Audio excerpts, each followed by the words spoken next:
Ngathi umehluko phakathi kwe-cup ne-league.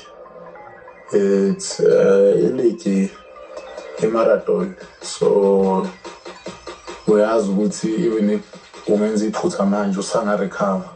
Yabo, ayifani ne-cup ukuthi mawungenza iphutha usazo-recover. So kwi-cup uyazi mawudliwe out, yabo ishayile. Whereas kwi-league uyazi ukuthi ayingeke.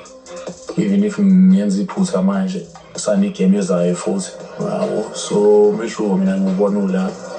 Mina okunye ngikubona ukuthi kwi-league sidlalela nanoku-enjoy. Lokho kusho ukuthi ukhambiselana ukuthi usenga-recover ngisho ngabheka manje kusho ukuthi into engenza manje ngingayiphinda.